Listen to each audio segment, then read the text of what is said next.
You know, there are American heroes who don't like this idea. Neil Armstrong, Gene Cernan have both testified against commercial spaceflight in the way that you're developing it, and I wonder what you think of that. I was very sad to see that, because those guys are, those guys are heroes of mine, so it's really tough. You know, I wish they would come and visit and see the hardware that we're doing here. And I think that would change their mind. They inspired you to do this, didn't they? Yes. And to see them casting stones in your direction. It's difficult. Did you expect them to cheer you on? So they're hoping they would. What are you trying to prove to them? What I'm trying to do is to make a significant difference in spaceflight and help make spaceflight accessible to almost anyone. And I would hope for as much support in that direction as we can receive. Yeah, 2008 we had the third consecutive failure of the Falcon rocket for SpaceX. Tesla almost went bankrupt. We closed our financing round 6 p.m. Christmas Eve 2008. It was the last hour of the last day that it was possible. We would have gone bankrupt 2 days after Christmas otherwise. And I got divorced. That was like rough, man. Women and scar tissue there.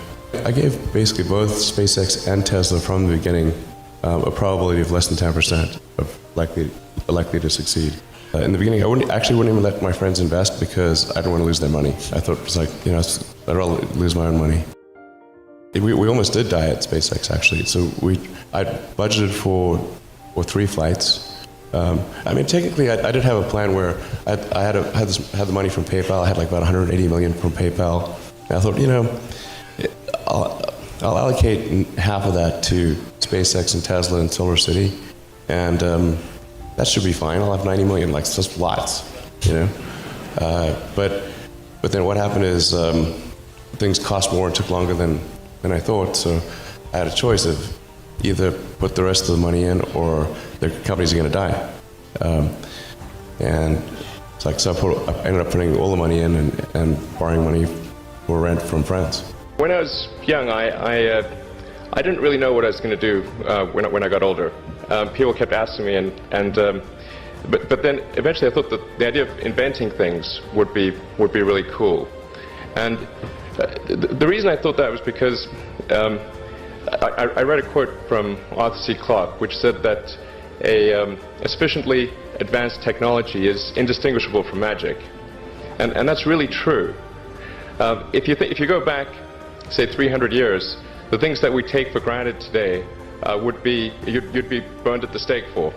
Being able to fly, that's crazy.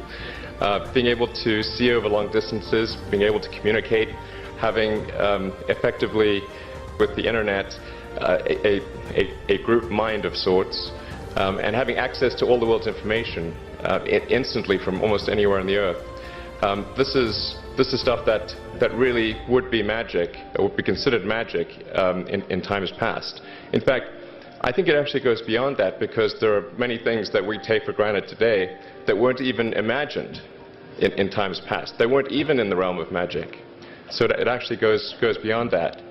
So I thought, well, if I can do some of those things, basically if I can advance technology, then that's like magic, and that would be really cool. And I also had sort of a slight existential crisis, because I was trying to figure out what does it all mean? Like, what's the purpose of things? And I came to the conclusion that if we can advance the knowledge of the world, if we can do things that expand the scope and scale of consciousness, then we're better able to ask the right questions and become more enlightened, and that's really the only way forward. Even if you're the best, there's always a chance of failure. So I think it's important that you really like whatever you're doing. If you don't like it, life is too short. If you like what you're doing, you think about it even when you're not working. I mean, it's something that your mind is drawn to. And if you don't like it, you just really can't make it work, I think. what kind of future do we want? Do we want a future where we are forever confined to one planet until some eventual extinction event, however far in the future that might occur? Or do we want to become a multi-planet species and then ultimately be out there among the stars and be among many planets, many star systems? And I think the latter is a far more exciting and inspiring future than the former. Mars is the next natural step. In fact, it's the only planet we really have a shot at establishing a self-sustaining city on.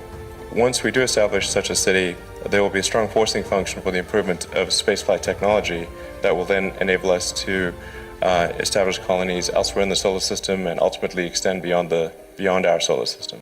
What gets me more excited is the fact that this would be an incredible adventure. I mean, it would be like the greatest adventure ever. And it would be exciting and inspiring. And there need to be things that excite and inspire people. Yeah. You have to be, reasons why you get up in the morning. It can't just be solving problems. It's got to be, something great's going to happen in the future. It's really a mindset. You have to decide, we're going to try to do things differently, well, provided that they're better. You shouldn't do things differently just because they're different. They need to be different and better. But I think you just have to sort of decide, let's think beyond the normal stuff and have an environment where that sort of thinking is encouraged and rewarded, and where it's okay to fail as well. Because when you try new things, you try this idea, that idea, well, a large number of them are not going to work. And that has to be okay. If every time somebody comes up with an idea that has to be successful, you're not going to get people coming up with ideas. SpaceX is alive by the skin of its teeth, so is Tesla. If things had just gone a little bit the other way, both companies would be dead. And I like one of the most difficult choices I have ever faced in life was in 2008. I think I had maybe $30 million left, or $30 or $40 million left in 2008. And I had two choices. I could put it all into one company, and then the other company would definitely die, or split it between the two companies. But if I split it between the two companies, then both might die.